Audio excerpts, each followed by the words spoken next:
दोस्तों, उम्मीद करता हूँ आप सब खैरियत से होंगे। आज की वीडियो में हम पढ़ेंगे ओसिफिकेशन के बारे में बहुत ही इजी करके एना के अंदर। ठीक है, तो आप सबसे रिक्वेस्ट है कि मेरे चैनल को सब्सक्राइब लाजमी करें, तो मैं इसी तरह आपके लिए अच्छी अच्छी वीडियो बनाता रहूँ। तो मैं बहुत ही ईजी करके सिंपल वे में आपको समझाने वाला हूँ। सबसे पहले देखते हैं क्या है। Ossification of the bone is the process of the formation of the bone. ठीक है, इसकी डेफिनेशन हो गई। Also called osteogenesis. ठीक है, फिर क्या लिखा है, conversion of the other types of the connective tissue into the bone. ठीक है, ये ओसिफिकेशन का काम होता है। फिर क्या है, part of the skeleton are form during the first few weeks after the conception. ठीक है, फिर क्या लिखा है, by the 8th week of the skeleton pattern is formed in the cartilage and connective tissue membrane and ossification begins. ठीक है, ये थोड़ी बहुत इंट्रोडक्शन हो गई ओसिफिकेशन की।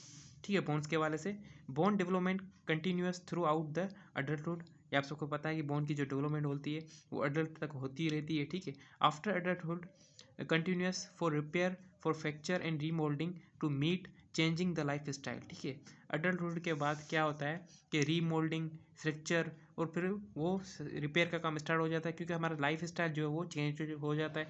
जब हम छोटे बच्चे होते हैं, जब 8th वीक ऑफ होते हैं, तब कार्टिलेज होते हैं, उसके बाद कनेक्टिव टिश्यू बनते हैं, कनेक्टिव टिश्यू बन के फिर वो बोन्स की शक्ल इख्तियार करते हैं। तो ये शॉर्ट सा इंट्रोडक्शन हो गया ओसिफिकेशन का। आगे देखते हैं क्या है, cell types involve in the bone formation and development. सबसे पहले क्या है, ओस्टियोब्लास्ट। उसकी डेफिनेशन क्या है, बोन फॉर्मिंग सेल, वो सेल जो बोन की फॉर्मेशन में हेल्प करें।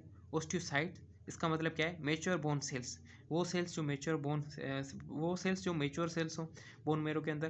फिर क्या है, ओस्टियोक्लास्ट, वो क्या है, break down and reabsorb bone, वो क्या करते हैं, ब्रेक डाउन करते हैं और रीअब्जॉर्ब करते हैं बोन को। तो ये तीनों जो सेल है, तीनों टाइप के जो सेल है आपको याद रखने हैं, ये बहुत ही ज़्यादा इंपॉर्टेंट है। ये इन्वॉल्व होते हैं डेवलपमेंट के फॉर्मेशन के लिए, किसके, बोन्स के अंदर। ठीक है, आगे देखते हैं क्या इसके टाइप्स के बारे में जानते हैं। टाइप्स ऑफ ओसिफिकेशन, इसके दो टाइप्स है, कि इंट्रा मेम्ब्रेनस, दूसरा है इंट्रा कार्टिलेजिनस, या उसको बोलते हैं एंड्रोकॉर्डियल। ठीक है, तो आप वन बाय वन दोनों टाइप्स को पढ़ते हैं बहुत ही सिंपल करके। Sheath like connective tissue membrane are replace with in the bony tissue. ठीक है, फिर क्या है, osteoblast migrate to the membranes and deposit bony matrix around them self and became a osteocyte. ठीक है, सबसे पहले बोनी मैट्रिक्स होता है, उसके बाद वो बन जाता है ओस्टियोसाइट के अंदर कन्वर्ट हो जाता है। ठीक है, खुद को कन्वर्ट कर देता है। फिर क्या लिखा है, bone formed in the manner are called intra membranous bone. ठीक है, फिर क्या लिखा है, flat bone, skull and some irregular bones, ये सब किस में आते हैं, इंट्रा मेम्ब्रेनस के अंदर आते हैं। ये आपको याद रखना इंपॉर्टेंट पॉइंट है। फिर देखते हैं क्या है, इंट्रा कार्टिलेजिनस या इंट्रोकार्डियल, इसके अंदर क्या है, involve in the replacement of the hyaline cartilage with the bony tissue, hyaline cartilage का बोनी टिश्यू के अंदर रिप्लेसमेंट हो जाना। ठीक है, फिर क्या है, प्रोसेस क्या है, फ्रैक्चर बोन फर्स्ट फॉर्म्ड, फिर क्या इज द हाइलन कार्टिलेज, फिर क्या लिखा हुआ, पेरिकार्डियम दैट सराउंड द हाइलन, ये लिखा हुआ पेरिकार्डियम दैट सराउंड द हाइलन। आगे देखते हैं क्या है, उसके बाद क्या होता है, cartilage models become infertilized with blood vessels and osteoblast. उसके बाद क्या होता है, change into the periosteum. Periosteum के बाद क्या होता है, osteoblast form collar of the compact bone around the diaphysis.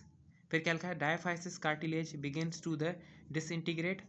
उसके बाद क्या होता है, osteoblast penetrate the disintegrated cartilage and replace it with in the spongy bone. तो ये आपको सारे स्टेप बाय स्टेप याद रखने हैं, प्रोसेस जो मैं आपको बता रहा हूँ। उसके बाद क्या, osteoclast break down newly formed bone to open up medullary cavity. फिर क्या लिखा है, primary ossification centre is formed. ठीक है, लास्ट में क्या बनता है, प्राइमरी ओसिफिकेशन सेंटर बन जाता है, ये सारा प्रोसेस होने के बाद।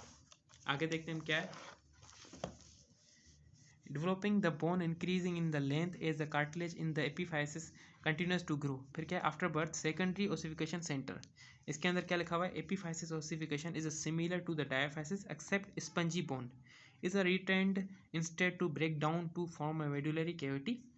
ठीक है, आगे देखते हैं क्या है, on completion of the secondary ossification hyaline cartilage is replaced by the bone except articular surface between the epiphysis and diaphysis epiphyseal plate और ग्रोथ रीजन। तो दोस्तों, उम्मीद करता हूँ आपको ओसिफिकेशन अच्छे तरीके से समझ में आ गई होगी। हमने ओसिफिकेशन के बारे में पढ़ा, फिर 3 टाइप्स के सेल पढ़े, कौन कौन से होते हैं वो भी हम 3 टाइप्स देख लिए सेल के, फिर प्राइमरी और फिर सेकेंडरी ओसिफिकेशन भी हमने देख ली।